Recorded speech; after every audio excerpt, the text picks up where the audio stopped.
Good morning, Facebooks. Hello, friends. Good to see you. It is morning, afternoon, night, middle of the night if you're David Tomlinson. And this is Umpired Home episode, holy smokes, 12. I can't believe that I've been able to keep this up. I said this, I think, in episode 7 that I couldn't believe I'd gotten here. And look, you're still rising. Great to see you all. Say hi to me. I want to know who's on board. I want to see all my regulars. I hope you've all been able to make it. I'm sure that wherever you are, you've got some beautiful weather and you're trying to experience the weekend, but it's time to learn about some umpiring and do some work. It's going to be fun. Nirmal, great to see you. Thanks for joining in. It is a beautiful, beautiful day here. It's not going to stay though. It's going to drizzle, and I call it our British weather. We are going to have lots of rain in May, and it's going to be great because it's going to get everything green, and I'm very happy. So, Simon Dye, good morning. Good to see you again. Wonderful. I hope everybody's doing well. I think we're at the point of this whole pandemic shutdown thing where people are kind of going a little bit crazy, and not in the overt way, but in the whole getting really down on things crazy. So I just want to lend my support and just say, I feel you. I feel your pain. I'm going a little nuts as well. I need to get out more. I need to get outside. I need to see friends. I need to get my hockey stick in my hand, and it's still going to be a while, but we are going to get there. I believe it. Good morning, Simon Milford, sunshine and all there. And this is a nice little comment that it's very brave of Ayanna to put her own video umpiring under scrutiny, and she very much is. I'm going to bring her on in a moment. I'm very, very grateful that she is going to spend the time talking with us today. So that's what we got coming up. The Zeds are in the house. Dane, good afternoon. Jono, Mags is here. Hey, Maggie, good to see you. Let's see, Graham, Liam, Simon Begg from Southeast England. It's sunny. What up? God, nice. Robert Logan's got sun. Caroline, you're gonna have to DM me and let me know if I'm supposed to ein it or een it. Okay, that's very difficult for me. I always want to get that right. Ian's there. Mark from sunny Scotland. What is happening in the world? I never thought I'd see those two words paired up together. Mike D from Devon, great. It's good to see you all. I'm very happy that you're here joining us. So like you all have seen on the description, we're doing things a little bit different today. Instead of going through an entire match, we're going to go through a whole bunch of clips from a few different matches. And my guest and I, we worked really hard on putting together a really good package where you can see a whole bunch of stuff. And just like we've had with all of the umpires who've come on, it's going to be a really insightful and very honest exploration of all the things that happen. And I think we're going to learn a lot. So very excited. Ruth, Audrey, very good to see you. Thanks for joining in. So I think I'm going to bring Ayanna on, and we're going to get the start going. It's I have no idea how long this one's going to take. I've learned that the match ones take about 2 hours if we go through the entire match. I have no idea whatsoever, but make sure that you bring your questions. I'm sure you're going to have a lot of them, and I will try to pay attention as much as I can and get them in front of Ayanna. She's going to watch as well, she said, to make sure that we get all the good ones here. And Andy is asking, very good question, if the clips are going to be on the screen, or you're going to source them. We are going to show them on the broadcast, but if you have any problems, I've put a link in the Facebook description with and also in the comments to a page on my website where I've got all the clips again. So if you're not able to see them really well and you'd like to see them in a better picture, go to that link on FHumpires.com and you'll be able to see all the clips in order and see them in another window and all that kind of stuff. So I recommend that actually you do take a look. I've also put the video umpire regulations there. So that is Appendix 13 of the tournament regs. Did you know that there was an Appendix 13 in the tournament regs? Most people don't. I have, only because I've had to look for them for other people. So hopefully you're going to go have a look at that and have that on board, because if you have questions about how certain things work, we might delve into the wording of the regulations and put them to Ayanna and get her to explain a few things for us on how they all work out. So there we go. Diane is here. Great to see you. Nina, Martin Stoneman, You got to get rid of your eggs, sir. I need a picture. Like you have to put something up there. I don't care if it's Homer Simpson, but you got to put a pic. Like it's got to be something. There you go. Okay. So, without further ado, let's let's get going and let me introduce my good friend Ayanna McClean. Good morning. Wait, Good could you hear morning. that? Could you hear that Yeah. applause? No, I It's didn't. By the way. it's adorable. Like I gotta have sound effects for people. There's like car horns and stuff, but I can't figure out how to, work those in. But I will. So good morning. How you doing today? I'm good. I'm good. It's sunny here in Trinidad as expected, and being in the Caribbean. We've got Uh, all your sun if you need it. If it's missing anywhere else, it's probably here. that's fair enough. I didn't ever make it over there on any of my travels. You guys didn't host any tournaments or anything like that, and I really hope I can get over there someday because I mean, Make it obviously, it's got to be a happen. beautiful place, It is. Make it carnival and happen. everything.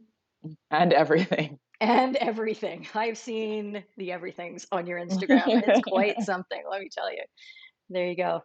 So, Ayanna, we're going to talk about your experience as a video umpire today. It's an area that people are really keenly interested in because it's very, very detailed and it seems to have a really big impact on the game and all that kind of stuff. I thought maybe you could start off just tell us a little bit about your umpiring history, maybe some highlights, things like that. Like when was the first time you met me? That kind of stuff, and then we'll work in when you started to do some video umpire work. So I think the first time I met you was actually at my first tournament, my first big tournament. Was it Puerto Rico under 21s or It was the CAC just games there. CAC game. So that's probably my Yeah. second tournament, but just kind of getting on the scene officially. And I got into umpiring because of my mom and people assuming I could umpire because my mom umpired at a higher level. She like umpired as she was an FIH grade one umpire as well. Yeah. And when people don't show up for games, you know how it is. Like, oh, look in the stands, find somebody who can umpire, do the game. Oh, your mother could umpire, you should do the game. I'm like, no, I don't know how that works. But here I am now. Long career, I think highlights. I studied in the US for quite some time, and so that kind of stunted my umpiring growth a little bit. So because I couldn't leave because of school and stuff, but I've had a long career. I've had like amazing opportunities. I think one of the big highlights would have been Youth Olympic Games in Singapore, the first one they had, and I met some like amazing umpires there that I still interact with now. Or still, we're still going like David Tomlinson, Hannah, of course, Lim. Um, yeah, just really great people that it's so fun to see towards the beginning of your career. They're still there along with you ride and having big and special moments with you. Other highlights would be Commonwealth Games in Scotland, which was like my first one, and then the one that just happened on Gold Coast, Australia. Most beautiful tournament I've gone to, hands Nice. down, in terms of like location and everything. And it was like my first major final, so that was Yes. exciting as well. So you can't Yeah. really be like, oh, you're doing your final of the Commonwealth Games. It's like wow, you know, Yeah. I when was you so you always excited for you. You had a really amazing tournament. You were so solid and I was so pleased when I saw the appointments come out, not just because, it's PAF, but also just because, you're my friend and I've watched your journey and just, really enjoyed being tiny little parts of it along the way and seeing it and then you were there and I'm like, "Oh, she's all grown up." And it was wonderful and you did a fantastic job. So, congratulations, well done. And thank another big feather in your cap coming up very soon. Well, you. hopefully Yes, very soon. Now a year fingers crossed. away, right? Yes, But yeah. Tokyo Olympics, how did you feel when that came down? It was, I mean, it was the craziest experience because I was driving, and yes, you shouldn't be on your phone while you're driving, but it was New York City traffic, so it's kind of allowed. But I like got the message from one of my friends, and I was crossing like one of the bridges in New York with my windows wound up, and it was funny because I'm in my car by myself, like freaking out that I made it to the Olympics while on a bridge in New York City in the middle of traffic. So you look kind of weird, but it hands down like one of the best feelings regards to hockey that I've had. And even with the build up and the extension, it's still such a proud moment for myself and like and something no one can take away with all your hard work, and you put it there and all the people that invested in you. It's Yeah. exciting to be able to, like actually achieve something you set out to do. Yeah, Even and it's a big historical moment for Trinidad hockey, isn't it? Because yeah, you are the first one to get to that level. So congratulations. Well done. How thank how, you. how does that feel in your family, like in your hockey family back home? Like they got to be so stoked for you. Well, it's I mean, and the hockey family is not only just based home, just because of how we are in the PAF region and Caribbean, and then country. It's like you kind of build up for all these different things. Yeah. And when you have major wins, you get these support. So you get these stuff that's happening at home. You get, the Trinidad and Tobago Hockey Board would send out comments, and my local club that I've been a member of, I always say I kind of roll up my mom's belly onto like into this club kind of thing.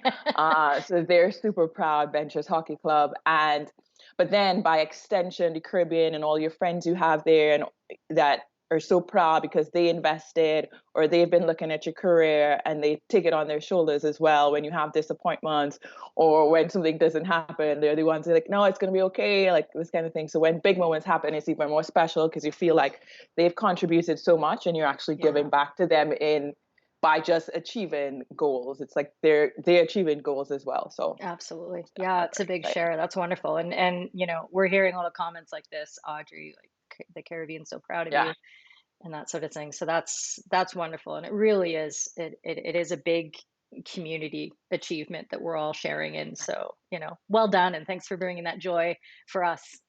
You, Mags, who else is going from PAF? I can't remember. Irene, Carolina. That's right. Yeah. So, great representation. It's awesome to see. So, and we're just going to keep working on it. Josanne also saying big Yeah. up. There you go. Wonderful.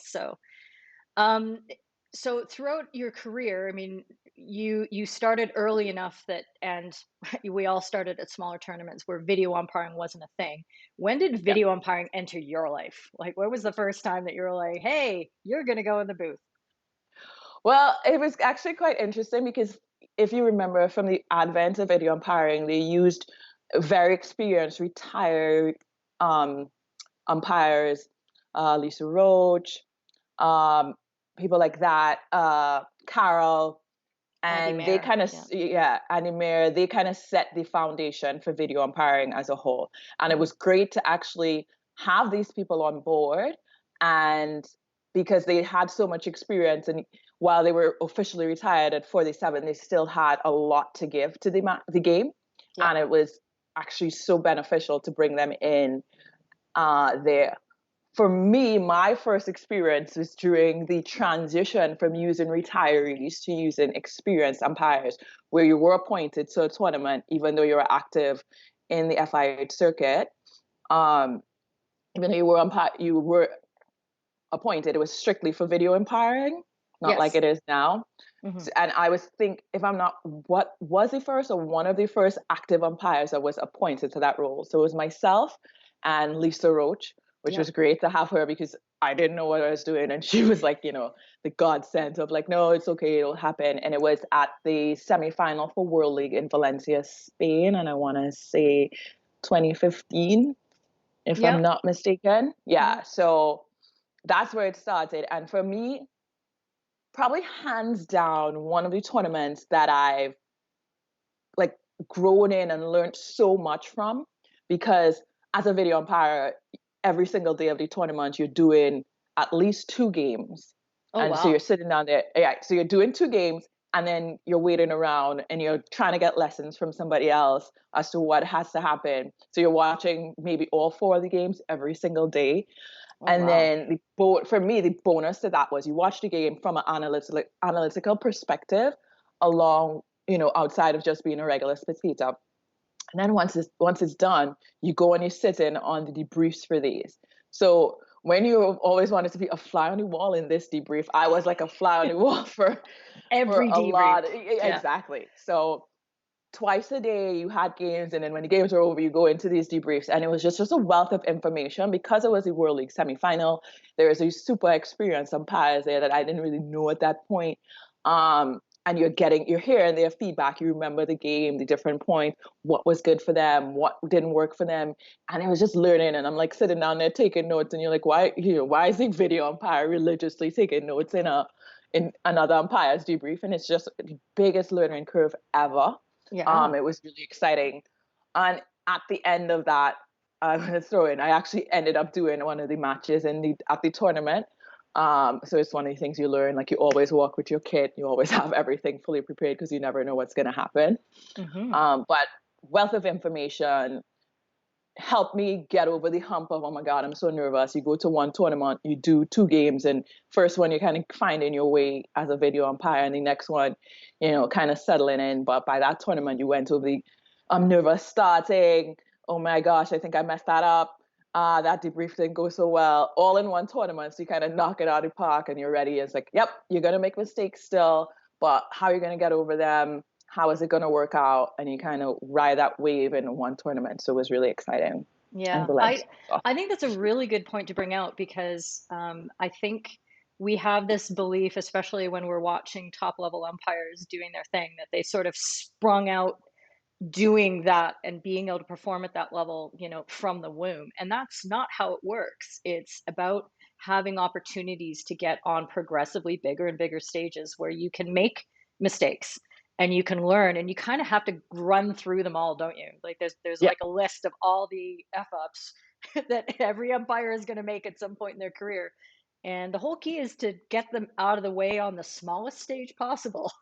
Maybe all at once if you can, like you were yeah, saying, and all at one tournament, and then and then you've got that experience bank with you, but you're not going to be able to avoid going through that experience, right? yeah, yeah. Yeah, absolutely. And you ride the wave, like as it's just as like your regular umpiring career. There's the high points, the low points, the learnings, the achievements, and you just kind of Yeah, win. absolutely. Really, a couple good questions here. Staying first, which system do you prefer? Do you like the dedicated VU or the active umpires doing video umpire work? I like the active umpires doing umpire work because you get to see the game from a different perspective.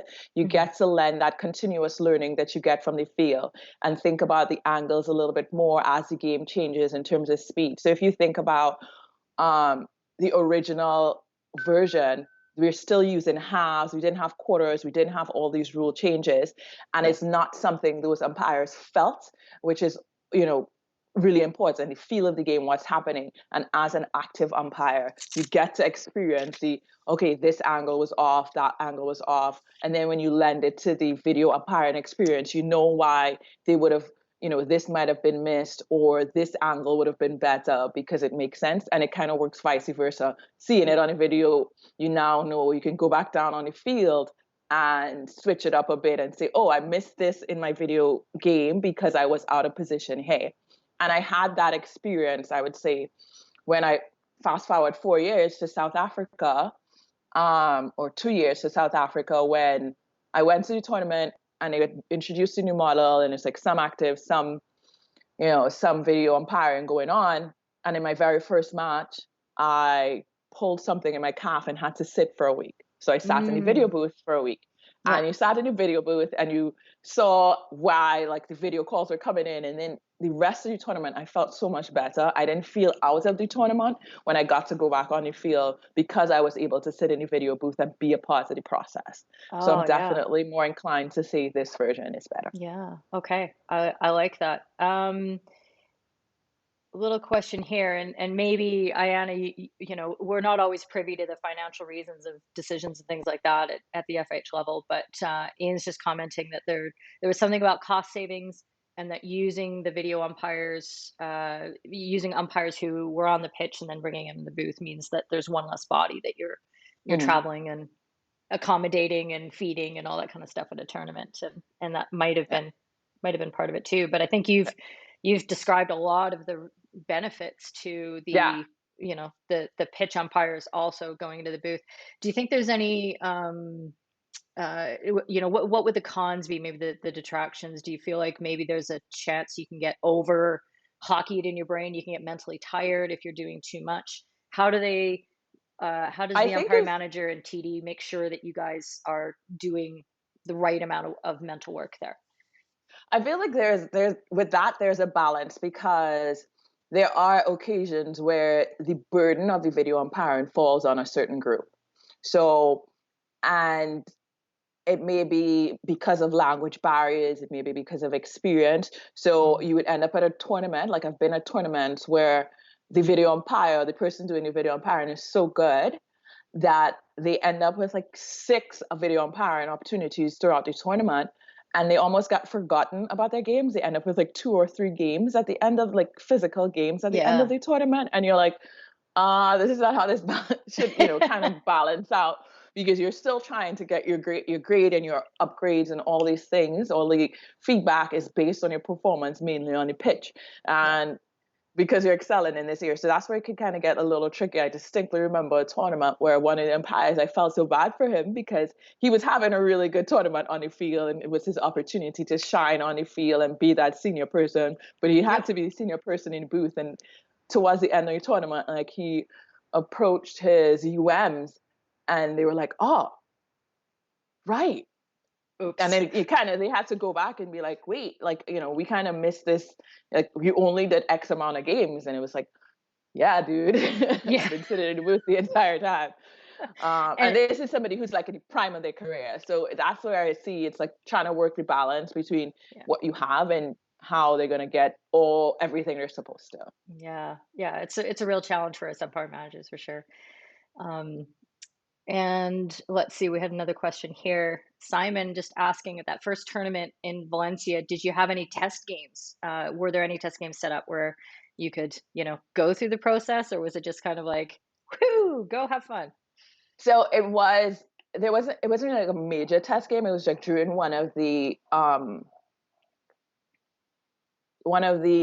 team's practice matches, you kind of Right. got to understand the system. And one of the great things about that tournament too, Barbara from New Zealand, I believe she's from New Zealand, uh, who does the system. She's probably the most exceptional director you could have next to you because she's like queuing up stuff. So going through and meeting her and understanding what she's doing Hmm. prior to the game during this team's practice match, understanding the system. So it wasn't like a lot of experience, but it was like a one game, let's test the system, test Yeah. you kind of situation. Yeah, and as Simon asked, and that is part of the broadcasters and the production team being able to practice there Yes. and work through the So, things. which is Yeah. something you get at most locations you go to. And like, if you fast forward to like Pro League, as opposed to showing up to the pitch an hour before, hour 15 minutes before the games, you're now at the pitch 3 hours or 4 hours Hmm. before the game to test the system with the broadcasters, cameramen, all these different things. Um, Technical table, making sure that all works. So there's always that, try and figure out that what they set up makes sense for us. It's going to work. What are the best angles, figuring out what cameras they have, things like that. Yeah, absolutely. So now that we're talking about the Pro League, like let's continue on that one because especially in the first season in 2019, that must have been a very different experience. And you had a couple video umpire appointments just in that season. So how did that work out? How did you prepare for those games? Because it was like a single game and Yeah. on a weekend, and boom, you're going for one game to be a video umpire. What changed for you with your prep?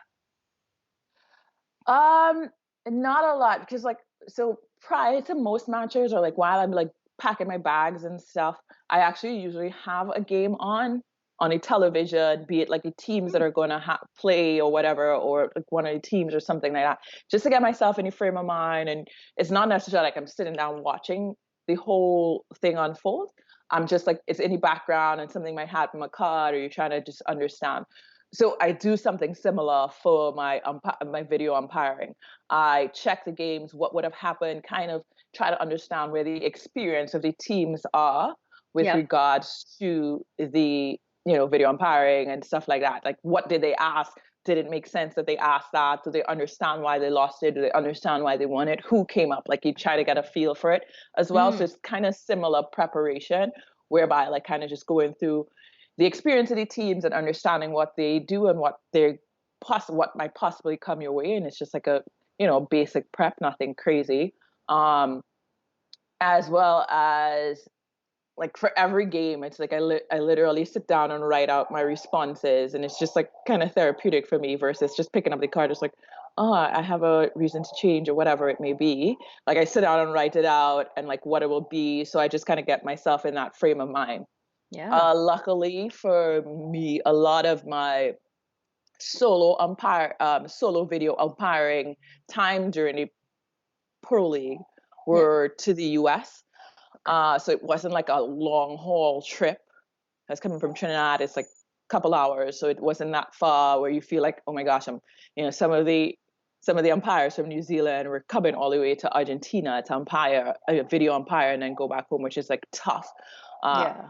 Luckily a lot of the times was either built into a weekend that I'm nearby somewhere where I Yeah. do have active on games, or it's to the US where it wasn't like a long haul, so it Okay. wasn't too bad. Yeah. That's really interesting though. I mean, you talked about a lot of things about taking notes about things that happened after the fact so that you could process them and maybe in a sense like you work through them to learn, but also it gives you an opportunity to sort of package it, maybe put it away so that you're not stewing over it for days and days and days and weeks and things like that. As umpires tend to do, we are all Still happens. obsessive, right? Yeah. Yeah, of course it still happens, but I really like that. That's a really neat technique, I think, that maybe a lot of us could try and take on board and in order to, to work through the games and learn from them. So I like that. Thanks for mentioning that part. Simon's got a question here about what happens in your debriefs. Is it a separate debriefing or do you do it with the pitch umpires? Um, after So the you do game. it with the pitch, you do it with the pitch umpire. So it's all Yeah. a team because, and that's kind of why I take notes. So, sometimes it might be a lot, sometimes it might be a little. So I take a note of so like what minute of the game, why it happened, what was the result, etc. And then you go through the same kind of process with the umpires manager and the two on pitch umpires. So you kind of get the feedback from the pitch umpires as to kind of Yeah. why they thought they missed it or whatever it may be might have Yeah. happened, as well as you explain to them what you saw on the tape, what things that might happen, so that everybody's learning from the overall experience. So Yeah. definitely it's a group, everybody Yeah. who's on the pitch is in the debrief. Yeah, absolutely. And on that theme with you guys operating as a team, after the game, you guys all sit down for your pre-match chat, and there's a lot of things that you go through in order to prepare beforehand. Can you maybe lead us through a few of those things that you guys do in order to get together as a team so that you're presenting the game, as well as you can? So it's similar to the debrief. It's like every game you have a pre-game with your umpires, and because we're all part of the same team, we have to sit down together. Yeah. One of the critical things, and it's something we try to streamline across the board for video umpiring, is the verbiage in which you use. So if you've watched a lot of games, you realize the verbiage is getting more consistent. Yeah. Um, so it's like, I have a reason to change your decision or whatever, I have no reason to change your decision. I have a decision for you, those kind of concepts. So just going through that again and understanding what is really critical in that pre-game chat is if you have a non-English speaker or as predominantly on a game that's like two English speaking teams and everybody else in the crew are native English speakers. So it's really critical in that pregame to decide how we're going to communicate this. Is it that we're just going to use simple words, or is it that the two umpires on the pitch are going to come together so that it's better understanding? So we decide kind of where in the process is necessary. You understand what they're trying to achieve as well. So in a pregame match, you talk about aerials, you talk about management, and if I understand that as a video umpire, as we go into the game, you'll understand what's happening. And it's saying a video referral in the first quarter is so different to a video referral in the last quarter, because the temperature of the game, what's happened, who's winning, who's not winning, is this the last play of the game, is it this, versus people are a little more conservative at the beginning of the game, players as well, and then it becomes more tense as you go on. So you Yeah. understand what's happening. If you sit in that pregame match and you tell them, you ask, what do you want from me? What verbiage? Some people want more explanation, some people want Mhm. less explanation, but still within the parameters of consistency of video umpiring across the board. Yeah. So yeah. Yeah, I find the verbiage to be a really interesting issue because harkening back to what you said earlier about the dedicated VUs, especially people like Andy Mayer, who I absolutely loved watching games when he was in the booth because he would. It was almost like a poetic, like it was almost like Patrick Stewart giving you your decision, and he was able to concisely but very thoroughly explain a reason for a decision when it was necessary, and I think there was a lot of benefit to that for the hockey fan at home and for everybody to have a better understanding of why things came about. And there's that tension there between wanting the consistency but also wanting to be able to be thorough and responding to the situation at hand. And I noticed there was a couple times, we're going to get to the clips really soon, friends, at home, but there was a couple times where you were able to give a bit more of an explanation in order to fully communicate, and then there were other times where it was just very templatey. Yeah. So yeah, that's an interesting point. Oh boy, we have so many questions coming through. I knew this Oh was going to boy. happen, that it was going to be thrown through. So maybe we'll do one more and then we'll start doing clips, and I'll try to incorporate Okay. people's questions into the clips because obviously some of the questions do get illustrated by the things that we're going to show. So that should be good. Just on a general one, Martin Stoneman, who still doesn't have a picture yet. Do you feel time pressure to make a quick decision when you're in the booth? Obviously. How do you Yes. deal with So with that time it pressure? is funny because as it goes along, like, now as we get closer to to where we want to be with video umpiring, after games, you actually get, how long each video umpire takes. It's Wow. like, why does this one take 2 minutes? So there is a bit of pressure that is associated with getting a quick decision and then you never want, like, like comedy shows where the hook comes on and pulls you off for taking too long, or your speech being too long, or the Jeopardy music showing up in the middle of when you're trying to make a decision. Exactly. So there is a bit of pressure there, but there's also, you kind of have to take that pressure off yourself because you want to get the right decision. And there might be an inexperienced production crew that, trying to find a game. So they don't necessarily understand the sport. They're good at their jobs in terms of producing, but they don't necessarily understand the sport. This is the first time they're probably seeing it or something like that. So it sometimes takes a little bit longer, the angles, things like that. So you have to remember what is happening. That's gonna Either you're gonna get a quick decision, boom, it hit the foot. It was just like they hit the foot, and that's it. Hmm. Or the camera angle is not the one that you want. They slow it down and it blurs up, so you want another angle.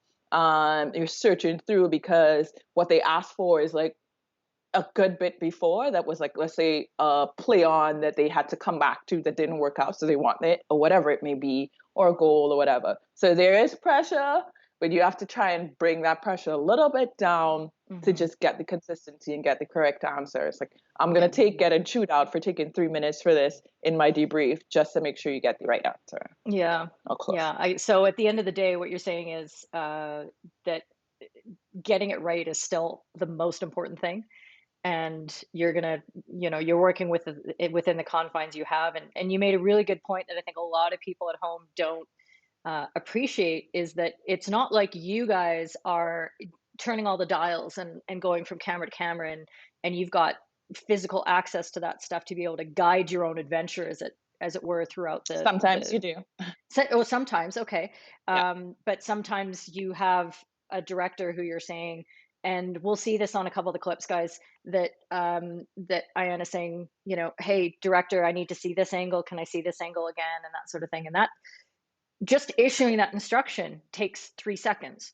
And then it's got to be processed, and then it's got to happen. And instead of you just sort of doing things as you go, where have you had the ability to do your own physical dial turning and all that kind of stuff? Couple of the European Whatever that's locations, called. and then in this past Pan Am Games, we had a bit of autonomy to move stuff around because we used the at Pan Am Games in Peru.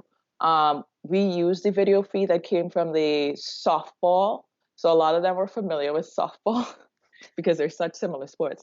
Right. Um, so you actually had the autonomy to do a little bit of like moving around of the, going back and forth, picking out which screens. The director was there just because of the equipment, and he helped you Hmm. out figuring out like angles and stuff, Hmm. or where the cameras are.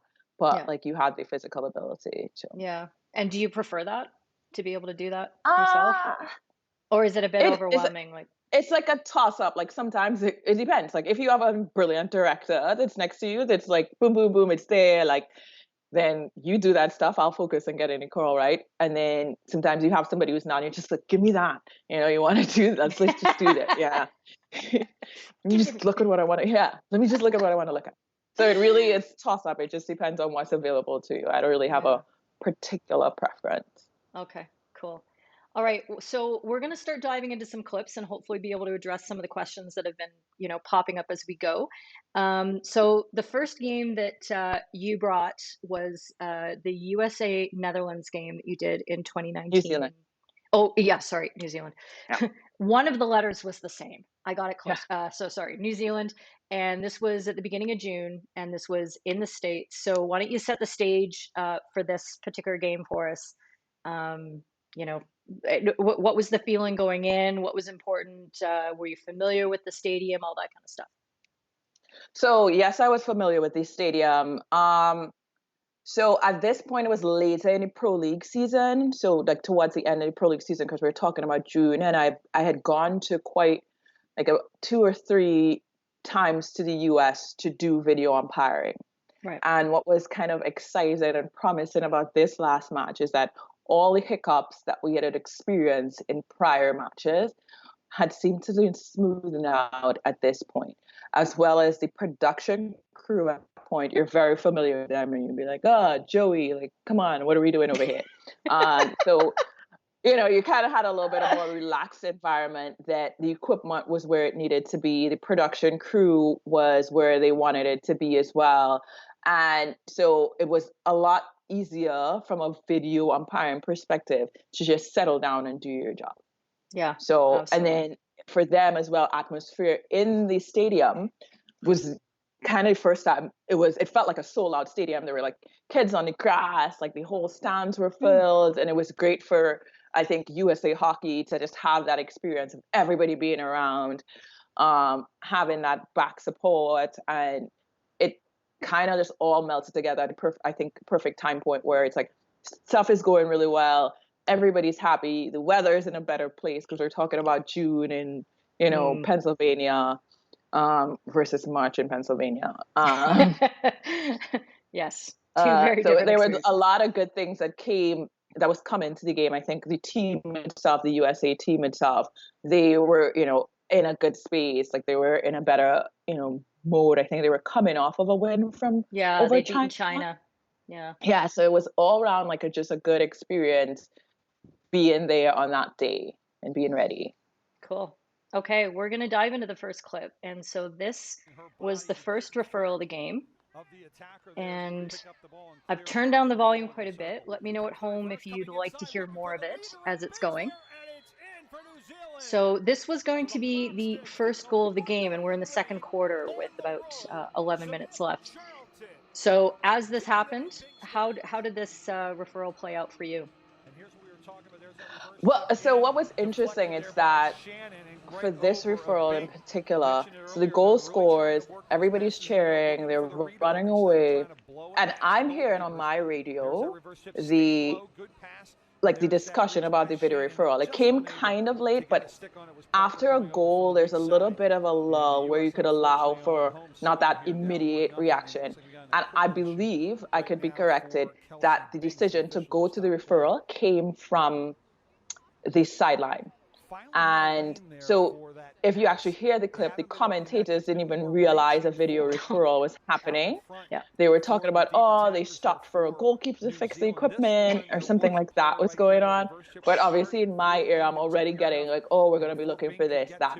So as we get into the video referral aspect of it, it was kind of long after we had decided that this is happening. So I had to go in and repeat what was being asked in that situation. So like when I first popped up on screen, so when I first popped up on screen, it was one of those things where you're like, I repeat the question because it's something we decided with production that like, wait until your face is on your screen, then ask the question. Like, we were able to work through those hurdles and stuff like that. Okay. The other thing with this was that the umpire was a non-English speaking umpire. So it's like making sure that my verbiage had to be simple and slow. with response. So she understood some of it, but just making sure that it's clear and what we're looking for and things like that. And to dive into the referral itself, there was two things happening. So the ball was tipped by right in front of the goalkeeper. That's what caused it to go in the goal, as well as where did the shot come from at the top of the circle? Was it inside or outside? And so we start popping around, and I think we had really good angles for this, because this one that's from behind the goal, you can actually see both things, where it is on the top of the circle as well as who touched it at the end of the, right in front of the goalkeeper. One of the first angles they showed was that parallel shot as to on top of the circle. So luckily in this referral particularly, you had really good angles. They were up pretty quickly. It was just trying to get the broadcaster to realize that the referral was happening. Yes. And they end up losing the referral because I think New Zealand player did a really good job of as soon as that ball touched the line, she was shooting.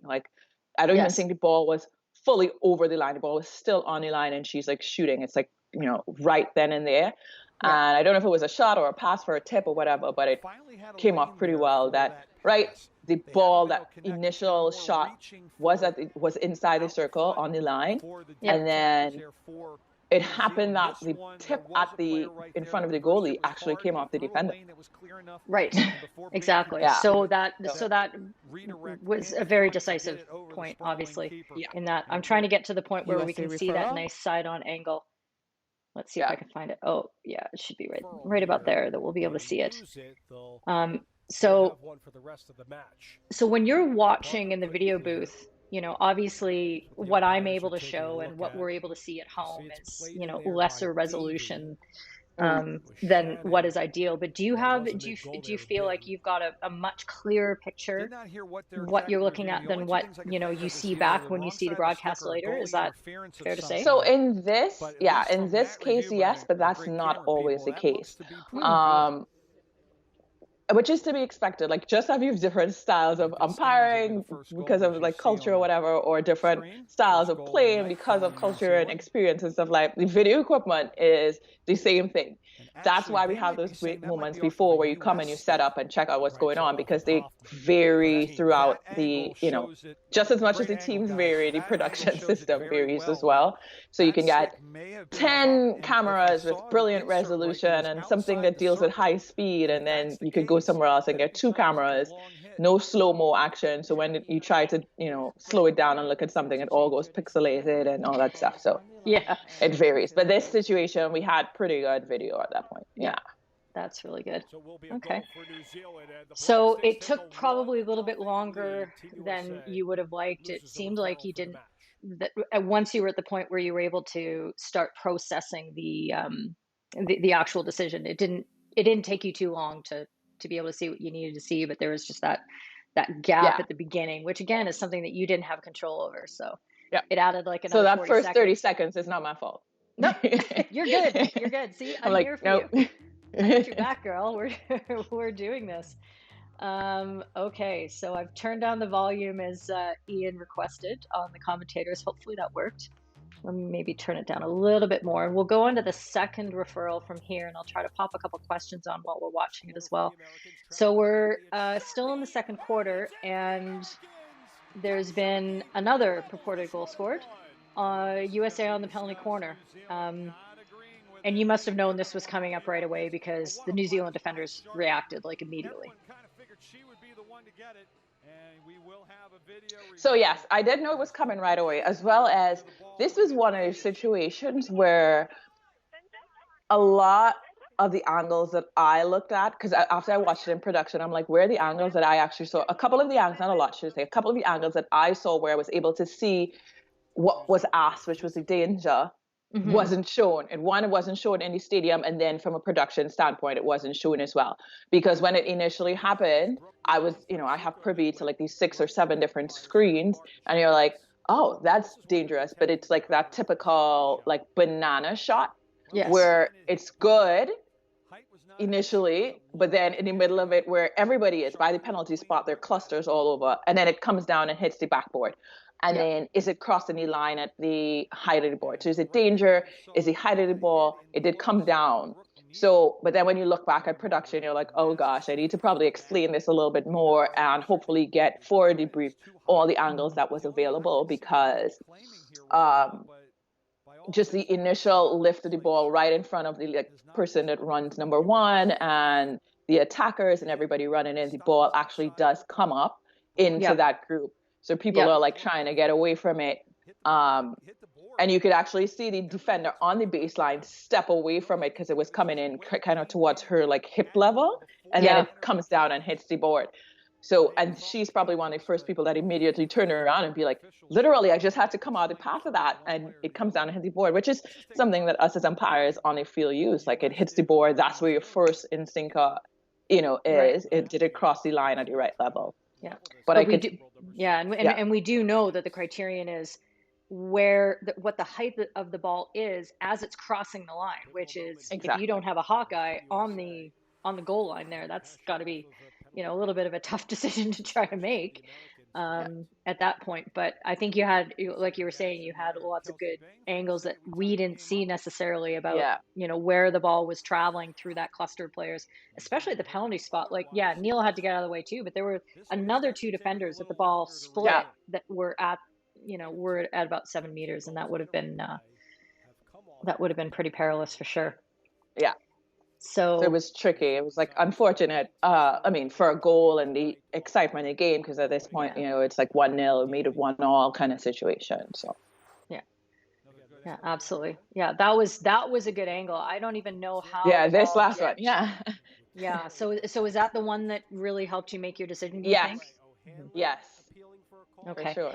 And so for you, was it a combination of the danger and the height, or because sometimes the ball can strictly be over the height level but not actually be dangerous to anybody?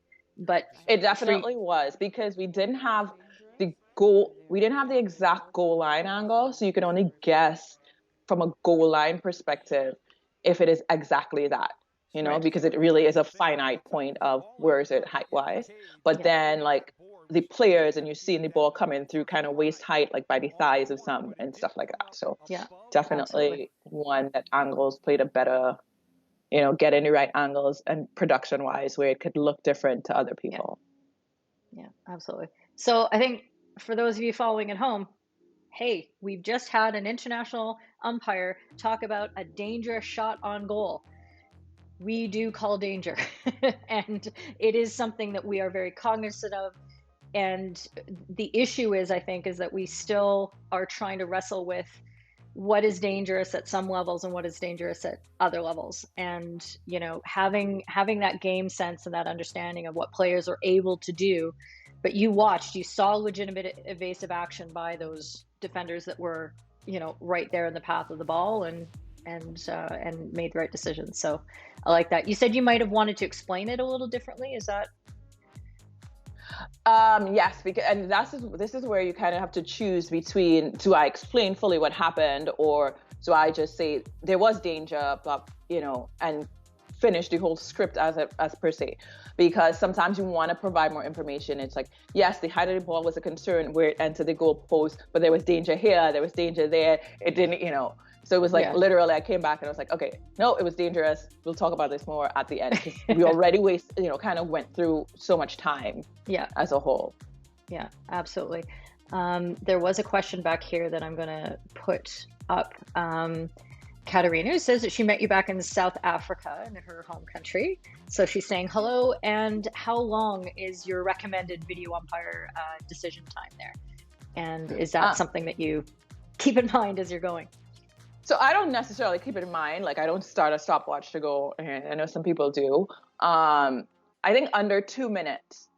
So as soon as you get over the 2 minute mark, you start getting antsy. The crowd start getting antsy. So between like a minute and a half, or like, a minute and a half, 2 minutes or less, like trying to keep it like under that as much as possible is really important. Just for like, nobody wants to sit down and like just be there to like help. Yeah. Yeah, I think that's fair. That's the mark where I think a lot of us at home, as well as we're watching, we're super engaged for the first, minute 30, and then it starts, tailing off. So yeah, that's a good marker. So we'll go into the third clip here, I think. Do I have the right one? Yeah. I do, yes. So it's Young Hee here has made a decision to award a penalty corner for a defender playing the ball with her body, and then an immediate referral. And what I find is interesting is that the commentators often talk about what the players are doing after they've asked for referral. And Charlton comes running up to Young Hee and asks her a question. She takes off her equipment, throws it away, and then she goes into position to play the free hit. So she's feeling really confident. Do you notice that when you're in the booth? Is that something that or are you just immediately like, okay, I'm looking at the replays now? No, you have to, like, one thing that I make sure and do is you look at the reaction of the players around as well. So there's, as we discussed in a previous clip, where the immediate action of the three defenders were to go and it's like, no, no, no, like, how are you calling that a goal? So like those reactions are important because then you look around. In other cases, for example, where there's a play on, sometimes you see like a defender or a player throw their hands in the air, which they do a lot, but it's an indicator that something may have happened. So you want to be cued into those things because you might want to like take your video back like a little bit more to make sure that, you know, something else didn't happen. So being aware of what's happening with everybody else, not necessarily her taking off her gear, but because you don't want a player dropping their gear in the middle of the pitch and taking a free hit. But just being aware of what's happening around the pitch as well, because sometimes you have to give advice as to, oh, this happened on the ball, but there might be something that's happening off the ball. So very definitely very aware of what's happening as a whole, which is something umpires have to do. Like your peripheral vision is really important. You might be looking at the ball, but is there pushing going on, whatever happening? Right. So it's really important to pay attention to everything that's going on. And in the case of this specific referral, and actually the commentators, I think, at the US site, it was, you know, part of the process of them just getting better throughout the entire pro league. Like their comments made a lot of sense. It's like, what are you doing? You know, when a player goes down, it changes the angles, and is the height of the ball different? And one of the key things they said that I don't hear them when it's happening, but one of the key things when I was listening back is like she tucked down like a catcher in baseball, which, you know, a slide is one thing, or somebody diving is one thing, but that tucking down like a catcher means that her shins, the level of her knees, are actually not changing. Yeah. Because she's just going into like a deep squat. So the fact that the ball is now up and into her chest or anywhere above that, it's like that height is obviously above the height of the knee. You could understand where the umpire would have missed it because she's behind the player who's tucking down and basically covering the ball, and it hits body. Yeah. So absolutely. I think it was a really good use of the video referral. It was a pretty easy video referral when you get the angles. You see it go straight to her positioning, how she positioned herself made it pretty quick decision. I'm trying to get right to that point. So you can see right there that her shins are still really upright. So yeah, that's a really good spot. And it just goes to show you how many incredibly discrete factors that you're taking into account when you make a decision like danger. It's not just height, it's speed, it's body posture, it's distance away from the ball, it's the crowd around the ball, it's like all of these things. How could you ever codify all of that into a document? Because a lot of people say, well, we want more certainty. We want to know. It should be laid out in the rules so that we all are on the same page. But that same page is going to be a scroll of 60 feet long in order to describe all the things, right? And then somebody else still comes up with something that you missed. Yeah, exactly. No, that's really good.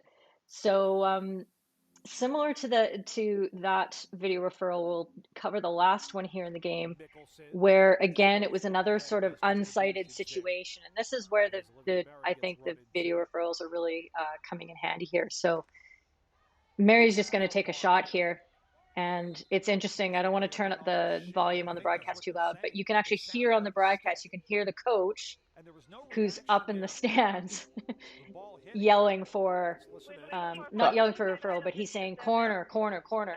Yeah. So I think that message may have gotten down to the bench or to the field. Yeah, no, I mean, the player who hit the ball, she knew it hit the girl's foot. I must say, like, I remember this distinctly because I was like, that girl took a rocket to her leg. A rocket. Yep. If you know Mary, and like her shots are not, she is a goal scoring machine, and she was in like prime position, and that girl, walked that off. So if there was not like video umpiring, because of her reaction in that shot, you'd be like, no, that could have never hit her, because her reaction was like nothing, like, she got pushed by like a cotton ball. I was like, what? I remember it happening. I remember seeing it and being like, oh my God, her leg is broken. And then when it came out, so it was pretty quick, like, to get it done. Yeah, absolutely. Well, I hope at the very least that her shin pad got busted or something like that. Yeah. Because, yeah, her leg wasn't broken, but in my head I was convinced. Yeah, absolutely. So there's a few comments I want to go through before we get into the next game. Our friend Maggie Giddens here, doing a little devil's advocacy, which I always enjoy. She's just pointing out, if we give danger to the defender who's on the goal line, do you think that will encourage teams to start putting more players along the goal line? Yes. Yeah. Like, we did have the case of like what we considered suicide runners, for like when the first person, when we first started having drag flicks, used to run straight at the ball, and you're like, why are you running straight at a ball that is somebody's, flicking at you at 100 miles an hour? It's it's dangerous. Like, no, but you're putting yourself in that danger. So it's the same concept. I think if we start, doing that defender on the goal line kind of situation, and me being a defender as well, like, you go, you hope that you get the ball, but you're doing it at your own risk kind of thing. Yeah. And they'll definitely stack that goal line because it'll make sense. Yeah. I mean, if I was a coach, I'd like do it. Yeah, absolutely. And I think one of the things that I would say in that particular case, I think Neil wasn't really behind her goalkeeper at that point. She was stepping a little further out, and there was another one. Like, it was actually not, her reaction was also key, but even before her reaction, there were a couple other like evasive actions like happening before that as well. So it wasn't solely her. I think she actually kind of probably was in an even trickier position, because as her player steps out of, they're ducking from the ball, now she's like, crap, like, that's happening. Now the ball's coming to me as well. Yeah. Interesting. Martin's comment here in regards to the danger is that he thinks that if a defender has time to take evasive action, they've got enough time to get their stick on it. So that's kind of interesting, because I think it's, in my experience, and when I'm watching the games at the top level that you guys are doing, that the players there's a very distinct difference between them actively trying to play the ball and actively getting the heck out of the way. And like, there's no halfway. They either are like, yeah, I'm going to take this, or they're like, yeah, So, and I think in that moment, I don't think they can fake it. I really don't. So, which I was going to say, like, most of the time, if they can play it, they're going to try and play it. Yeah. Like, if they legitimately think, you see it a lot in the men's game, a little bit more than the women's game. Like, if they can play it on certain teams, like, they're going to play it at this level. They're trying to play the ball. So when they do evade it, it's like, wait, like, that caught me off guard, that I'm not even able to get out of the, my best bet is to get out the way, as opposed to try and trap the ball, because I could end up being like seriously hurt trying to trap the ball. So yes, if they have evasive action, they may have had time to put their stick there, but is trying to put their stick there the wise decision? Yeah, absolutely. This is interesting from Ruth, asking just on that last clip, why the disengaged umpire maybe didn't contribute to giving the PC. And maybe you can talk about how the roles and the responsibilities have changed a little bit because you do have the video available at this level. I wouldn't say necessarily that it's changed because of the video umpire. You have to remember, it's like, not the disengaged umpire isn't always watching the ball. The engaged umpire is the one watching the ball. And especially when we get into the circle, the disengaged umpire is like looking around a lot more for things that are happening off ball as well. In the Yep. heat of the match, it might be, oh, I've seen pushing before, so I might take a quick glance around the circle to, to see what's happening while the engaged player is focused on that ball. So there's a lot of play going on. There are a lot of players on the circle. So therefore, it could have just been a moment where they looked across to check the pitch. So sometimes they can't help because they did see it and they just happen to both be looking at the same spot. But with 22 players on the field, to expect that both umpires are looking at the same thing at the same time all the time is kind of unfair. So they're looking at like what's happening, where's the ball possibly going to do, is somebody doing something wrong while the ball is going to the next player. And it's the same thing as players, right? As a player, do you stand around looking at your player run around the ball? No, you're running away. You've seen players miss balls because they're trying to get in the next position to be able to help their player out. It happens.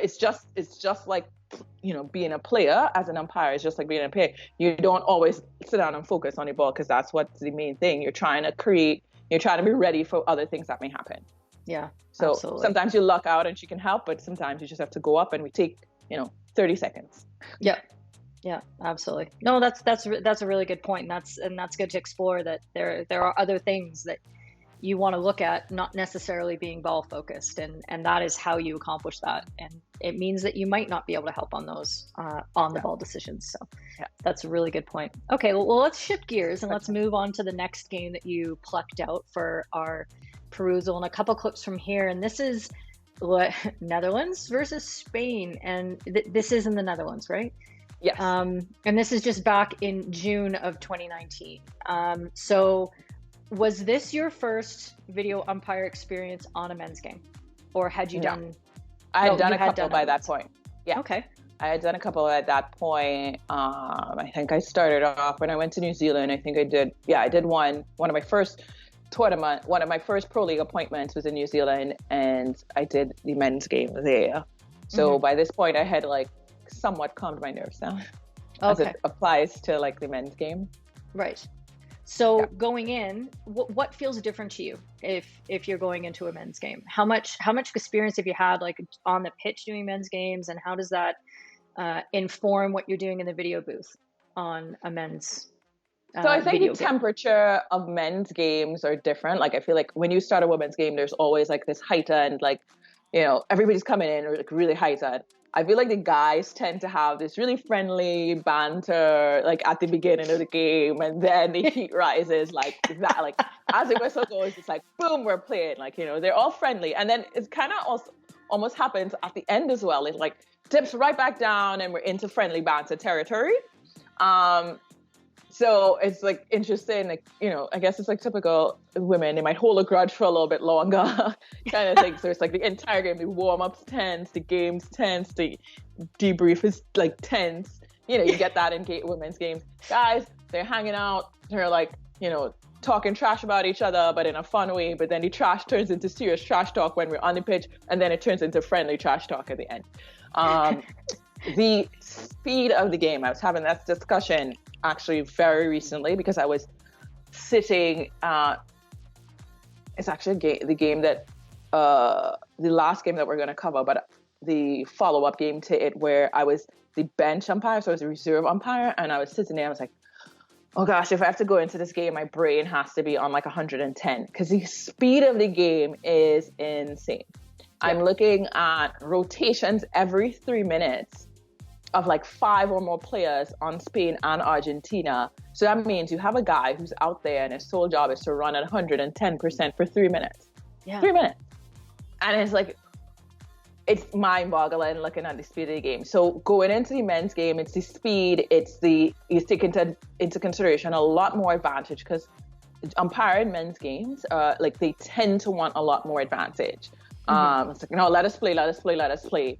And then it breaks down. It's why didn't you blow your whistle? But the speed of the game is really important. Their interactions, what the umpires are trying to achieve, what the players are trying to achieve, and there are a couple that are a little bit tricky. Yeah, absolutely. Okay, well, let's go to the first clip here. And so yes, Netherlands, Spain, and we're at the end of Q2. Okay. And there's been a goal. Here's our friend Diego. Yay, pass buddy. And You gotta love everybody's life. He's got a few bodies coming at him. Yep. And you try to tell them, like, I'm gonna just get this question. He has to give me the question. Yeah. So in this case, they were asking for back of the stick. When you see it, it's like almost the very first clip you see it, the back stick. Yeah, as soon as it slowed down, it looks quite. And so what are you looking for when you're looking for a back stick? So I'm looking for the ball to hit the back of the stick, which is it's really basic like that, because I've had so many, like I've had a couple instances. I need to stop making it sound like worse than it is. I've had a couple instances where I've been told, like, just by the physics of the situation, the ball must have hit the back of the stick. And I absolutely agree with that concept. Just with the physics of the situation, the ball must have hit the back of the stick. Can you show me a video that shows me it hits the back of the stick? It's really important. I could go by my gut feeling, but the point of the video umpire is not to have to go by your gut feeling. You go by what is actually being seen. And if my video doesn't allow for me to see that the ball hits the back of the stick, I'm not going to come back and say it is so. I'll come back and say it's inconclusive. But for the fairness and the legitimacy of the game, until I can see it actually hits the back of the stick, not in this case, but unless I see it happening, then I'm not going to make the call. In this case, you directly see that it hits the back of the stick. What happened that took me a little bit longer? So I did the first clip, all the other clips like showed it as well. But what took a little bit longer was I was checking to see what caused the player to fall. And if it was a case where, even though I come back down no goal, that we might go to a penalty corner or a penalty stroke or something like that. So you can't give the goal for the back of the stick, but you can come back down with a penalty corner or a PC, in which case the Spanish team does keep the referral because it is a step down from what the original decision was. Yeah, I think that's right. Okay. Better be. Yeah. So because it's a step down, like they asked that it's no goal and it's not a goal, so therefore they'll keep the referral, but they might end up with a penalty stroke or a penalty corner or something like that. So it's still making sure that the right call is being made. So in this play, I just thought, like, I wanted to see what took the player down, and kind of when the player made his spin move, he kind of tripped over the player's stick, but it wasn't like the defender took him down. It was like you being fancy with your moves, turned and you fell over while doing it. So that's what I kind of checked a little bit more of versus just basic back of the stick. And it's like a concept that we do. It's like, no, check a couple seconds before, check a couple seconds after of the play that's happening, so you make sure that the decision is the right one.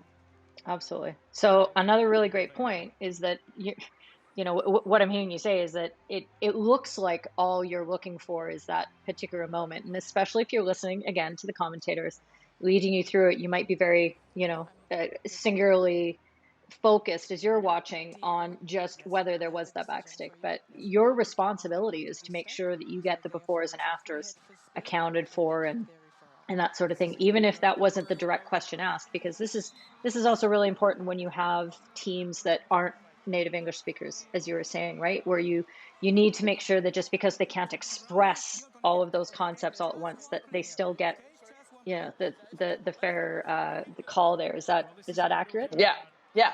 Because sometimes, and I've had it happen to me, and I where I got the call right, but then I made the mistake of saying the team loses referral or something like that because of a play that happened prior. So the attacker's like, no, it hit this person's foot, but before it hit that person's foot, it hit the player foot, like right in that same play as well. So making sure that it's fair all around, and you hear it sometimes in other games where the umpire's like, no, they're checking everything. Yes, this is what they're looking at, but they're checking everything, especially when it surrounds a goal or like a big, one of the bigger, corner penalty stroke goal. Like when it surrounds a goal, it's even more important to check what's happening around the situation to give the best advice possible. Okay, that's super fair. All right, let's go to the second clip from this game. This happens a little bit later. We're in Q3 now, and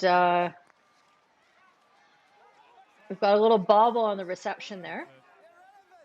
And this is Billy Baca coming up to Marcin and asking for the referral. Again, Dutch captain, he knows what he's doing. Why did you pick this clip out? What was interesting about this for you? So for me, I love experienced players and knowledgeable players. So like there's some goalkeepers, I was having a discussion last night with one of my friends, like some goalkeepers, when they come in with a referral, they're like 9 out of 10 times they're on the money. There's some players, 9 out of 10 times they're on the money because they study the rules and they understand the nuances. A lot of players think they know the nuances of it, but they don't. And this is a definite case where he knows that, yes, the ball hit the back of the stick. The umpire kind of knows it too, but it's like the most inconsequential back of the stick ever. It's something that if it happened in the middle of the field, it probably wouldn't be that big of a deal.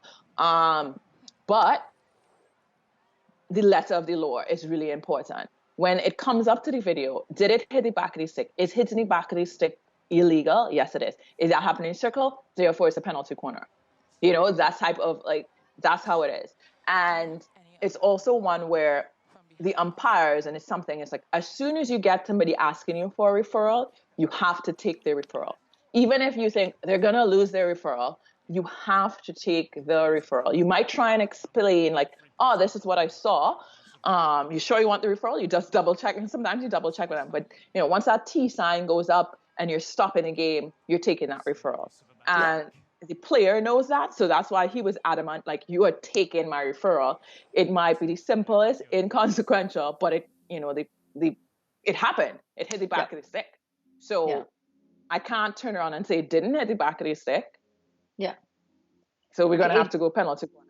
And what is also good about that, so they had their little discussion about it after the game. Marcin and Billy had a conversation about it, and he was, they kind of explained maybe it will be inconsequential, these different things, blah, blah, blah, but it's my referral to have. And they had a really good discussion about how it is. And it's one of those tricky nuances in the rule where somebody plays you on a hard and fast rule. It's a hard and fast rule. This is what it is. I want my referral. I know I'm going to get my penalty corner for it, and it's what I want. Yeah. So it's just players' knowledge is really important. Yeah. And it comes up a lot in discussions about video referral in our games specifically, because we have this concept of advantage and no benefit gained, and whether something actually is detrimental to the opposing team. And it's a principle that we as umpires apply all the time, all over the pitch, hundreds of times during a game, where we're saying, no, that one wasn't important, that one was. And I think what we're still sort of grappling with is how do we incorporate video referral into that? Because like you said, your instructions are very clear. You've got to be black and white with it. But does that serve the game? Does that disconnect that event from the general principle that we apply everywhere else on the pitch at every other point? And, what effect does that have on what we're presenting? So I feel like I like the idea of being a lot more strict with the video umpiring, because it gets away from muddying up the whole thing. Mm-hmm. And it's the same thing, as I said, with regards to the reverse hit, physics, logic, trajectory, all these different things can play a part in the decision that an umpire makes on the field. But unless you see the clip, unless it's a straight, hard and fast rule, you have to stick by those things just for consistency, and so that we don't end up with just as blurred lines as we do our other places. And it's not like we're making 10, 20 different decisions on the pitch. You're making critical decisions. You're making 1, 2 decisions, maximum, 4 or 5 decisions for the game. So we have to keep the guidelines. I think you need to keep the guidelines on those as strict as possible. Yeah. Okay. Yeah, that totally makes sense. There's a question here from John Selwood, much earlier, but now it's tying into the theme. So here we go. And he's talking about how VAR in European football is used to inform the referees that still maintain control of the decisions, but the video umpires upstairs in our sport tend to, I phrase them that, you're making a recommendation, but that recommendation is going to be taken by the pitch umpires. Can you sort of can you lead us through the logic of that and why we take that approach in our game? I think it helps relieve pressure. most times as a pitch umpire, your goal is not to make a mistake. Your goal, most times I say, your goal is not to make a mistake. You want to, you want to be in the right position for these things. And when you take a decision, it's not a 50-50 decision. You're pretty definitive. And then for me to turn around and look and say, I made a mistake, it is sometimes harder. So to get an objective opinion helps, it relieves the pressure. If it is, you go in and you think, oh, I saw this, I feel this, this is what it is. And you see it again, you might still have that idea of like, I saw this is what it is, and go with it. I've gone to places where the actual on-pitch umpires go to the side and look at the video themselves and they make the decision, and it's fine, but it actually helps relieve a bit of pressure. It also, I think, helps the players trust the process a little bit more. Not the guy that you think made this bad decision is going to make another bad decision. Also you have like this objective person who is like, autonomous of the situation, just going in, looking at what happens and comes down with a decision. I think it just helps with the temperature of the match. In some cases, it's like, that's the video umpire's decision, not my fault. Like, let's go on with it. They can shake their head at the umpire, the off-pitch umpire, versus like, getting into this, well, you don't know what you're doing as the on-pitch umpire kind of thing, and you don't know what you're doing times two. Yeah, absolutely. I sometimes talk about how supporting umpires who over signal the game, and when the ball's in the other end and supporting umpires making 50-meter decisions and free hits and helping, is that like, what if the controlling umpire is wrong? Now you're also wrong because you're making the same signals. Just don't open yourself up to that, and just be like, well, that's one decision, and that's their responsibility. They saw it better than I did. And I think that's another thing that we need to respect about the video umpires, that again, you do have all these angles, you have the ability to stop, slow-mo, go down. Why wouldn't you take that recommendation as the pitch umpire? Like, that doesn't make sense. You would have to. And I think of all the matches I've seen over the last 3 years with video, that there's only been one time where I saw an umpire do something other than what the video umpire recommended, but they added a personal penalty. So the video umpire said it was a penalty stroke because of this, and then the pitch umpire said, all right, what was the number? Because I want to award a card. And so they took the initiative to add that extra penalty on there. So but otherwise, it's just accepting that, and that makes sense to me too. And I think that's a better approach. I don't watch a lot of European football, but I hear it's a bit of a shit show. So with the VAR. VAR is, for them, it's new. Like when we first brought it out, there were definitely a lot of hiccups and stuff. So I think you have to give the system a little bit more time for them to like tweak it and work with it, because there are some positives. Like I like the fact, I'm not thinking that this should be necessarily introduced in the hockey game, but I like the fact that the video umpire could like come in and say, check this out. Because there are some moments where you look at stuff on video and you're like, oh, I want to tell him, like, you might want to take a look at this guy in the back here, and the fact that he's whacking this boy in the back of his ankle the entire time, whatever it may be. So there are points where, that I think is interesting, not necessarily saying that we should get it, but, they have their high points, but you have to remember they're kind of in their baby stages, learning how to walk stage with the whole system. And we're walking solidly. Maybe we're not quite sprinting, but I think we got a good walking pace going. So there you go. All right, let's move on to the last game. And this is Spain and Argentina, just earlier this year in February. So, Argentina versus Spain. Let's say that right, because it's always the first team that is the home side. And was there anything special about this game as you were going in that you were thinking about?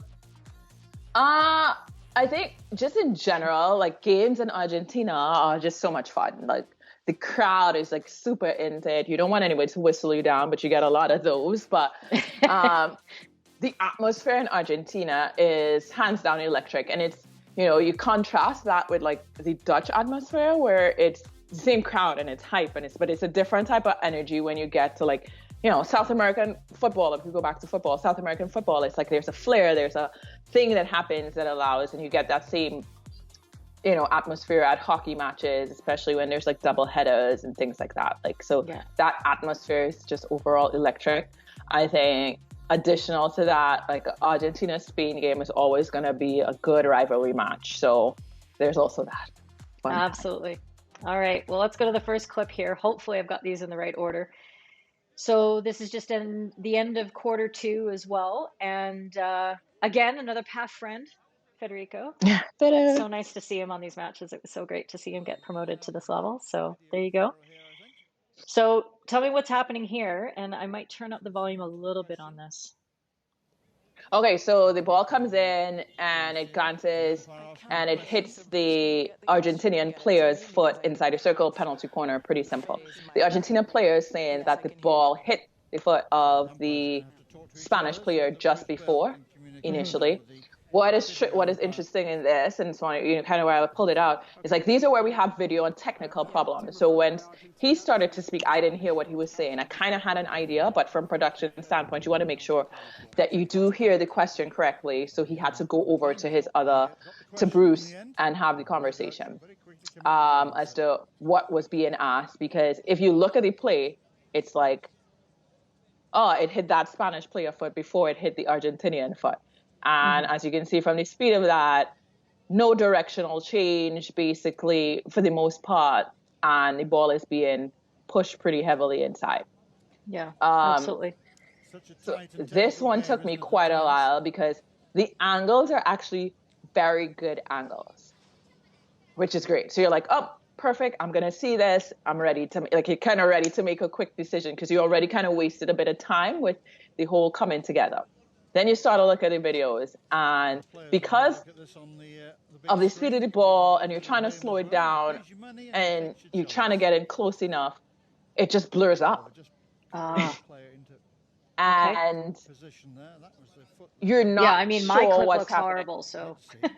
Yeah, and I mean, yours is completely horrible, but I still had like a slightly better version, but you couldn't tell, and it's such a quick touch, like it would be a tip, like just a glance off the side stick that didn't change direction, it didn't change major direction. So I was not sure, what happened because of how it got pixelated. Even in just the regular flow of the game, I was surprised that they were coming with that it touched the Spanish player because you didn't really see it in just the regular speed of the game either way, and clearly Fede didn't see it, and it wasn't like it was a cluster of players. It would have tipped one, then tipped another kind of situation. Yeah. So I don't think he was necessarily blocked. It's just like it was tricky, and it's one of the few times where you come down where you say it's no advice possible, and that decision particularly takes a lot more belly, like courage to make a decision as to no advice possible, because everybody knows you're seeing 10, they assume you're seeing 10 angles, and why can't you come up with a decision? And it's just for the players as well that you're not going to lose your referral because of camera issues. Yeah, essentially. So yeah, absolutely, that makes a lot of sense. That's interesting how you say that took more courage for you to be able to have to come back and say, look, I can't help. So very, very interesting there. We can because it's so rare as well. Yeah, I'm trying to think, but like sometimes you don't even remember you have that option. You're like, I gotta make a decision. Well, and that's pitch umpire mentality, right? You don't get to say really like no advice possible, so I'm not going to make any decision. You make the decision that if I didn't see it clearly, I stick with what my original decision was, and that's just the way that you go. And that's what ends up happening in these situations. It's the original decision that Fede made for the penalty corner. That's what stands. So there you go. Okay, the second clip now. This is a kind of an interesting one. We're in Q3 now, and this is Spain again. And the ball's moving into the circle, and who knows? Not sure they need. Exactly where the offense was. Surrounded here by Yeah. red shirts. They're going to take it to video. And it's very interesting. I'm always watching these interactions with who's asking the questions and how the umpire is getting addressed. Mm-hmm. And in typical Spanish style, it was quite aggressive and quite confrontational. Yeah. Yeah, so that's like something you look at and you're like, oh, could I just tell them to move away? Just tell them to move away. Because you're going to listen to the question. At the end of the day, as I said, like, we have to take the referral. It's actually a lot easier if one person comes and speaks to me as opposed to 10 people shouting at me. So it's something we just need to learn. And, you know, after the Football World Cup, we realized how much more important it is to maintain that, like, understanding of, you know, one player, so I could get the question, get it up quickly, and get it over with. This situation, I think, is interesting because sometimes you need to take those cues from the umpire as well. So for players, you know, sometimes you need to take cues. It's like, listen to what he's actually saying, because so many of you guys are trying to talk. He's saying, this is what happened. This is what, you know, I made my call for. And when your video came up, I'm like, you're looking at the play and you're looking at the play. And in this situation, the Spanish player only puts up, when they decide to put their hand up, is way after you would see an Argentina player put his hand up. Mm-hmm. So you look at it, the Argentina player puts up his hand because you know it hits the foot, and then the whistle comes. And they think it's like, you know, after the fact. So Bruce is trying to explain, it's not this call, it's this call that happened before. And if they took the time to listen to that, maybe they wouldn't have lost their referral in this case, because it came down and you look at it. I looked at it at all different angles, and they were focused on the last play when it hit the foot before. Yeah. And it was interesting too. I always think that the players as well, as a defender, or whoever it is, or attacker, whoever it is, if you realize somebody's asking for a referral and it hit your foot, you might want to run up to your partner and be like, no, my bad. You know, you know, just own it, because the consequences you losing your referral that you might need at a critical time. There are so many instances where, like, the ball blatantly hits your foot and they like watch their like captain go ask for a referral on something else, and you're like, no, we actually look at before and after. Yeah. So you're not gonna most times you're not gonna get away with it.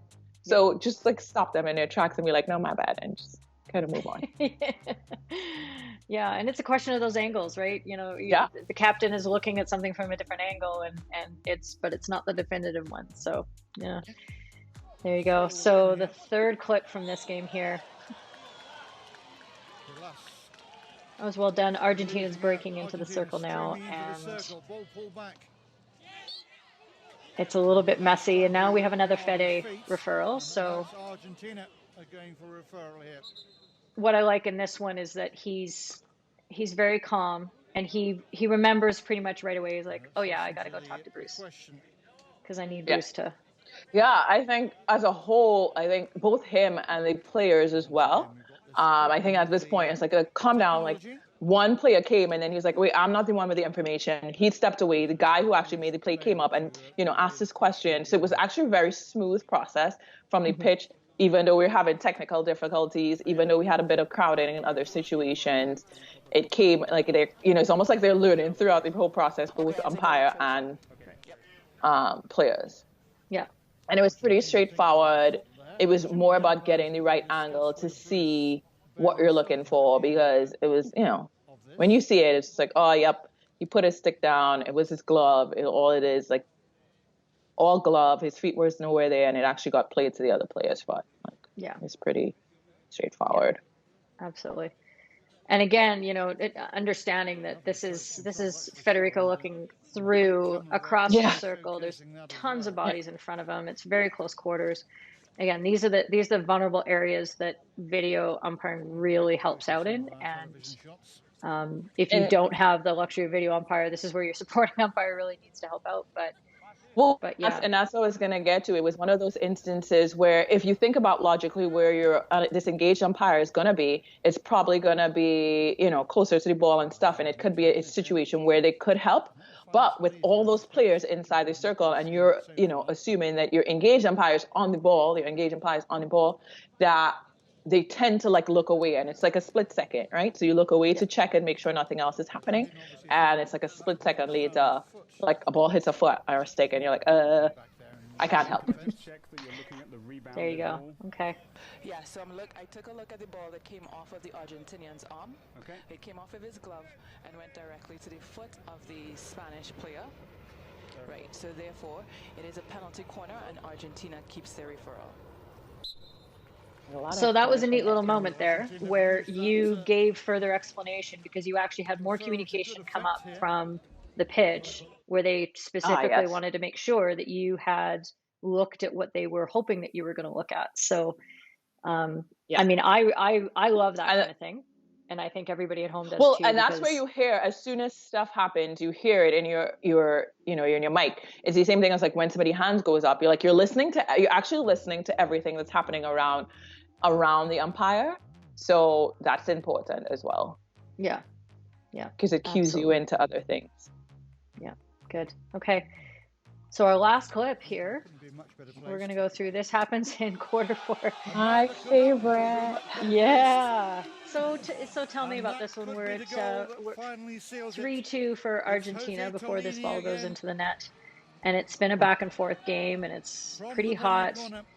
Yeah, this game had a lot. Like, this game had a lot in it. It was fun. It was like exciting. So the main thing that's going, I was like, ball comes up and I'm in Argentina, and now I'm deciding if Argentina keeps a goal or not. So let's just put it. I'm in Argentina, sitting down, and they're like lovely crowd and everything, and they're like deciding if they keep a goal or not. And it's a huge decision. It's those moments where even though you're in a relatively calm state, or sometimes you get like a little bit of a heightened situation. So again, it's pretty simple. It's like, is it goal or no goal? Did the ball leave the circle, or did it not leave the circle? And first clip comes out from behind the goal. I see it and I'm like, oh yeah, the ball leaves the circle. But these are where angles are really, really important. I think if you look at the first clip, it comes out, it pops up, and you're like, oh yeah, it definitely left the circle. Let me see another angle. From the other angle, it's like, wait, no, it didn't leave the circle, so I need a third angle. And then you get another angle, and it's like, great when you get like all the angles. It's kind of blurred up in what you're showing, but it was a lot clearer that the ball did not leave the circle. So now, it's like, right, the ball didn't leave the circle. It's not a goal. It's going to be a 50-meter hit, that type of thing. Yeah. And in a quick second or two, it's like, slow down, make sure this is really clear, because you're taking away a goal. And in an atmosphere like this, you also, you think about umpire safety and all these different things. Not like it's like a big issue, but you want to make sure that you're correct in these decisions and in certain places as well. So coming back down and saying like you take away a goal from Argentina, and as you said, it was 3-2, it would have made it 4-2. It's a more like, solid place you want to be. And this game, so Gil gets disallowed because the ball never left the circle on a penalty corner. So it's just a 15-meter hit. Pretty, easy decision to make, but there's a lot more riding on it. It's Q4, we're 3-2, it changes the game. Yeah. The thing about it is this game completely swings in the other direction, and Spain comes back and wins this game. Just throwing that out there. So that decision is moving from 4-2 to 3-2, and that also just gives them, Spain, the extra momentum that they need. So absolutely. And you were telling me that after the game, there were conversations. You got a little bit of feedback. What was coming back at so you it was funny because like after the game, you come back down inside the pitch, you meet your team, and the Argentinians are kind of like, no, that was definitely a goal. The ball left your circle. I'm going to give you all this video clips that the ball left your circle. I'm like, there's only one angle that you might think that it left your circle, and it's probably the worst angle because the ball pops up. And it's because I know what the angles are, and I was like, oh, I want to see this like video as to when it, what had happened. That happened in February. Right.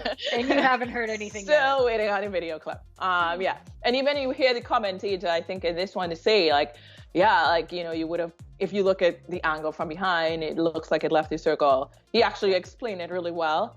And like, when you get a commentator that's kind of educates in the crowd or the, viewing public, it's always such a help too as well, because, you kind of leave, sometimes they leave with misinformation, or you don't get a chance to justify your action. So I think it was overall where, you got this like feedback of like, oh no, you're going to get the video clip. You love to hear you're going to get the video clip. Trust me, as an umpire. You're like, I am the boss of the video clips as the video umpire. I just saw all the video clips. So I mean, unless you come out with something really miraculous, I think I'm good on this one. Yeah, absolutely. Yeah, that's very interesting. Got a question from Josanne Jackson. During the breaks of the quarters, do you talk to the umpires on the pitch or the umpire manager at all?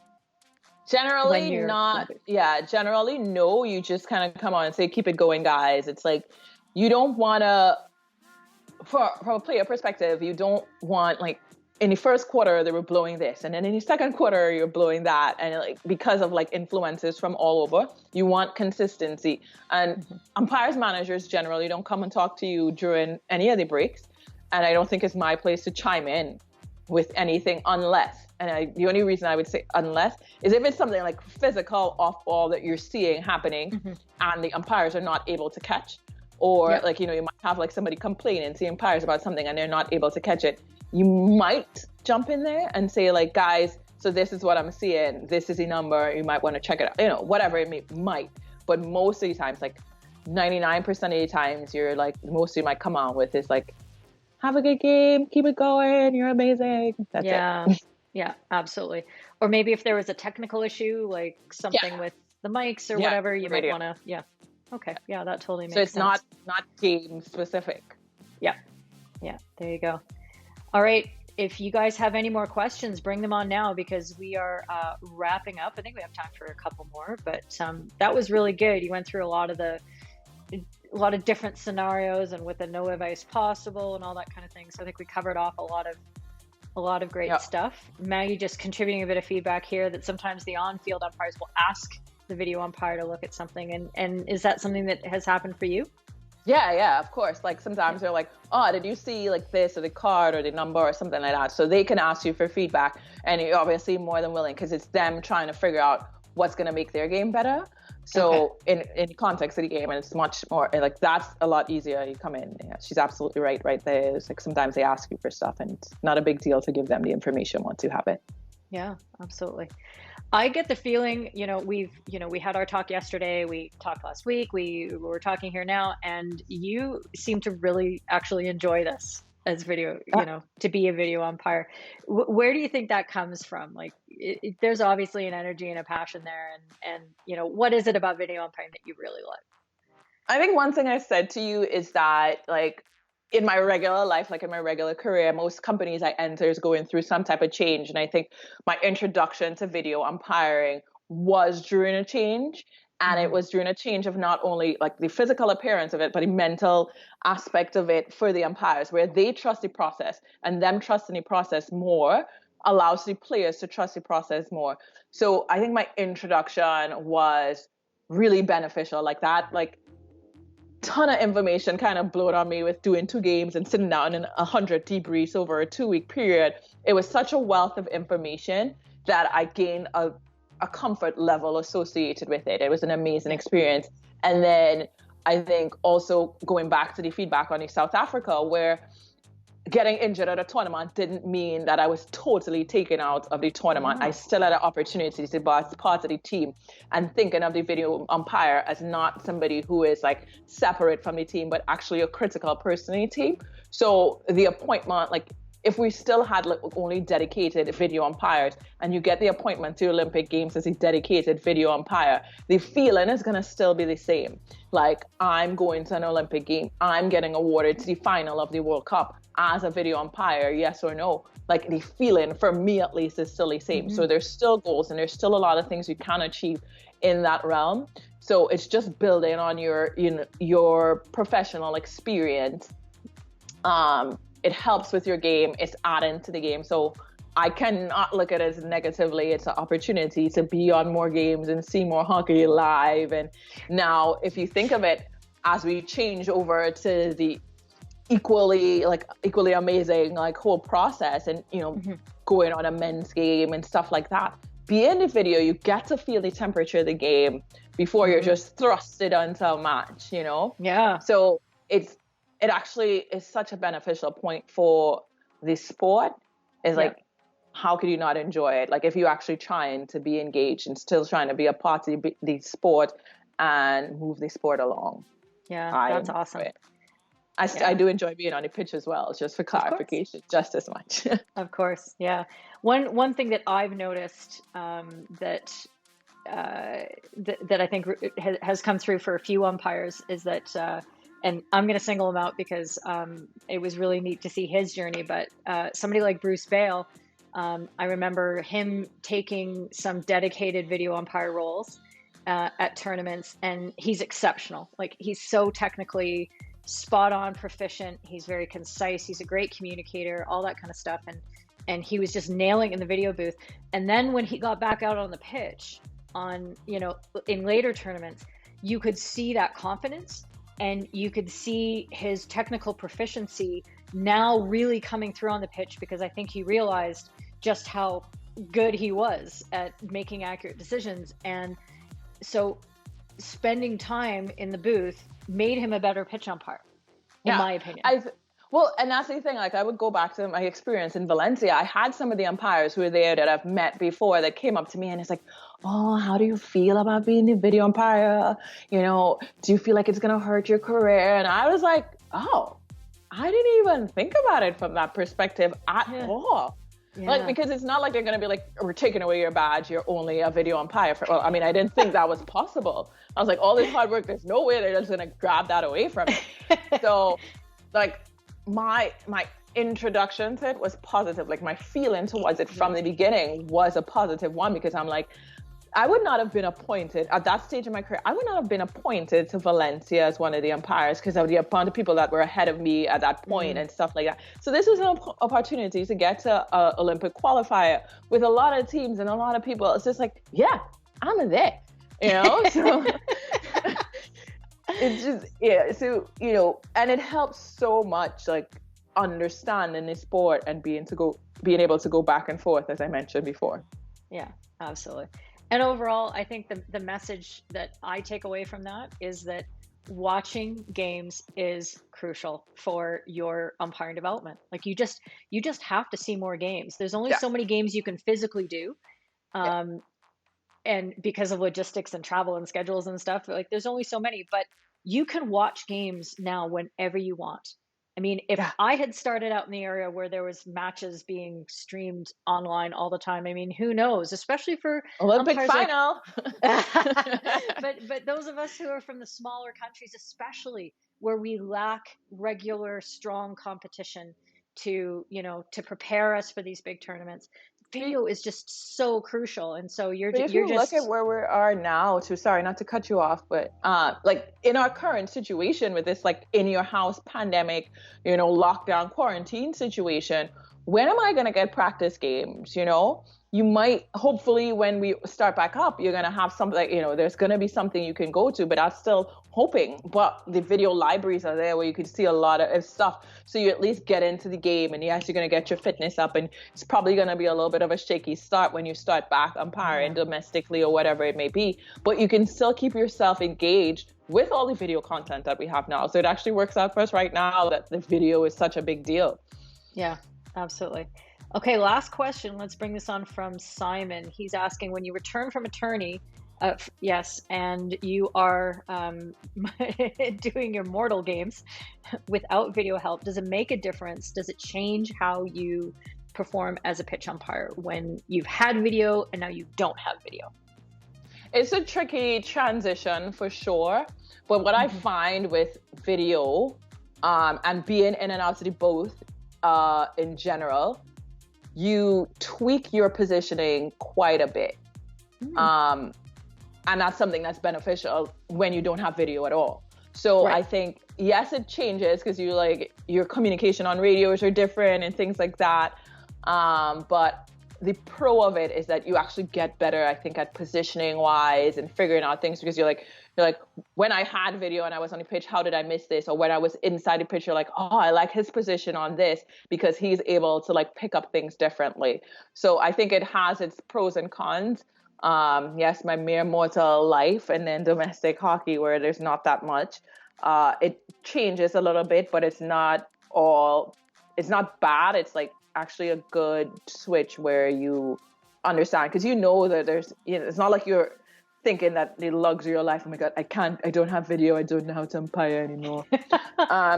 There's not that. You just like it helps you with like working out on positioning and being a good and disengaged positioning as well, and what you want to look at as a disengaged umpire. So it's actually quite beneficial to have it and not have it. Yeah, I think it's important, and that's the message to take away, because I'm hearing people, now that radios have become more and more common at domestic levels, I've been hearing that, some umpires like, I can't umpire without radios. Don't make me umpire without them. And just look across the pitch, they're still there.